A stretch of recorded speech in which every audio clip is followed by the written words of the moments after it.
여러분 안녕하십니까? 여수 MBC 뉴스데스크입니다. 전남 지역의 소비자 물가가 석 달 연속 상승세를 이어가고 있습니다. 호남지방통계청에 따르면 지난달 전남 지역의 소비자 물가 지수는 105.77로 전달에 비해 0.4% 상승했으며 생활 물가 지수도 0.5% 오른 106.23을 기록했습니다. 품목별로는 농수축산물이 평균 1.2%, 휘발유와 경유 등의 공업 제품이 0.4% 상승했습니다. 여수 산단에서 발생했던 대기 오염물질 배출량 조작 행위에 대해 처벌을 대폭 강화하는 규정이 법제화됐습니다. 국회는 지난달 31일 본회의에서 사업자가 오염물질 기록을 보존하지 않거나 거짓 기록하면 5년 이하의 징역 또는 5천만 원 이하의 벌금에 처하도록 하는 안을 골자로 하는 대기환경보전법 개정안을 통과시켰습니다. 이와 함께 개정안에는 초과 배출 부과금을 산정할 때 동일 시설이 2차례 이상 배출 허용 기준을 초과할 경우 10배 이내까지 가중 부과할 수 있는 징벌적 부과금 제도도 도입됐습니다. 출입구가 사라진 집이 있다면 여러분 믿으시겠습니까? 도로 확장 공사로 일반 주택 출입구가 사라진 건데요. 이를 두고 집 주인과 전남도가 4년째 공방을 벌이고 있습니다. 어떤 사연인지 강서영 기자가 취재했습니다. 여수시 소라면의 한 단독주택. 그런데 대문 밑에 곧바로 수미터의 깎아지른 절벽이 이어집니다. 바라보는 집주인은 애가 탈 수밖에 없습니다. 사람이 다니려면 다닐 수도 없고 손님이 온다 해서 또 못 오고 우편물이 와도 저기 갖다 놔버리고 생활 자체가 처치 안 되고 생활 자체가 진짜 안 됐어요. 원래는 긴 계단으로 도로와 이어져 있던 김 씨의 집. 소라면 일대에 도로 확장 공사가 계획됐고 김 씨 집에 계단만 도로 부지로 편입되면서 문제가 시작됐습니다. 계단이 사라진 이 집으로 들어가려면 이 쪽문을 이용해야 하는데 이마저도 남의 토지를 거쳐야 하는 상황입니다. 공사 계획이 발표된 2016년부터 김 씨는 전라남도와 토지수용위원회 등의 부당함을 제기해왔지만 계단 부지는 결국 강제 수용됐습니다. 김 씨는 계단이 사라지면서 주택으로서의 기능을 크게 잃었을 뿐만 아니라 해당 토지가 도로와 접한 곳이 없는 맹지가 돼버리면서 가치도 크게 떨어졌다고 주장합니다. 누가 이 집 와서 집 사겠어요. 집을 내놓으면 맹지를 정당한 보상을 받을 수 있도록 헌법이 보장하는 정당 보상의 원칙이 있잖아요. 전남도는 도로가 확장되면서 전반적으로 공시지가가 올랐기 때문에 토지의 가치가 떨어졌다는 김 씨의 입장엔 동의할 수 없고 또 집 앞에 계단을 만들어주면 해당 토지가 맹지에서 벗어날 수 있다는 입장입니다.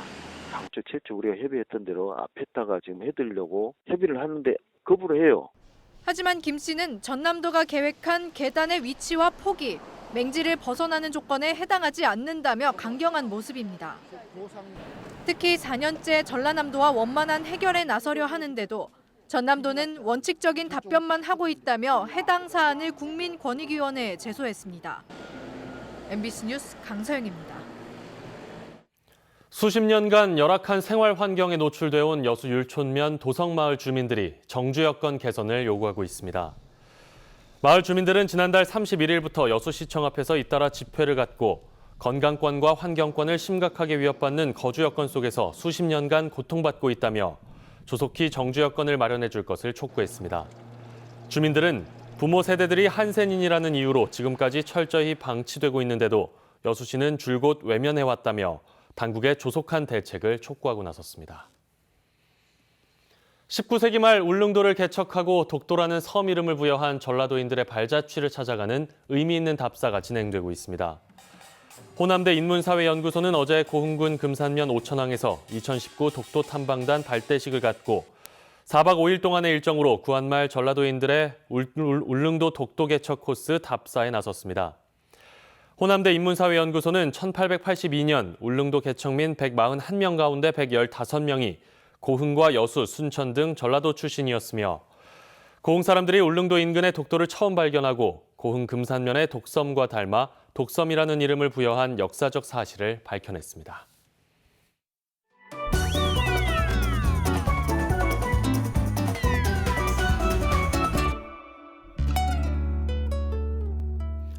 지구온난화로 평균 기온이 오르면서 남해안 지역의 작물 재배 지도도 바뀌고 있습니다. 고흥에서는 이미 10여 년 전부터 아열대 과일 재배가 시작됐는데요. 2008년으로 가보겠습니다. 김종태 기자입니다. 고흥 거금도 노지에 다음 달 수확을 앞둔 감귤이 주렁주렁 매달려 있습니다. 풍성하게 매달린 감귤은 보기에도 맛깔스럽고 탐스럽습니다. 한파에 약해 제주에서만 노지 재배가 가능했던 감귤이 고흥에서도 재배되고 있는 것입니다.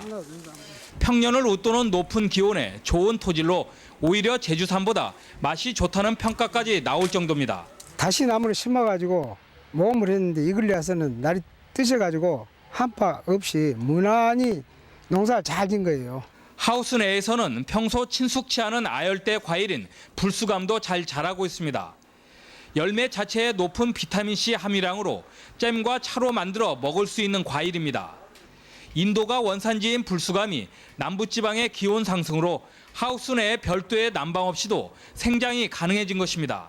예, 우리 고흥 같은 경우는 좀 남쪽에 따뜻한 데 있기 때문에 지금까지는 그 난지과수를 대부분 재배를 해서 한 1000헥타 정도 재배를 하고 있는데요. 지구온난화의 영향으로 이처럼 제주에서만 키우던 한라봉과 감귤이 고흥으로 북상해 재배되고 녹차와 사과의 재배 한계선도 무너진 지 오래됐습니다. 이런 재배 적지를 확보한 다음에 적절한 재배 기술을 저희들이 수립을 해서 나무, 특히 과수의 북상에 따른 농가 생산성을 유지할 수 있는 방안이 마련돼야 될 것입니다. 온난화에 따른 농작물의 재배 형태와 장소가 빠르게 바뀌면서 아열대 과일이 남부지방의 특산품이 될 날도 그리 멀지 않았습니다. MBC 뉴스 김종태입니다.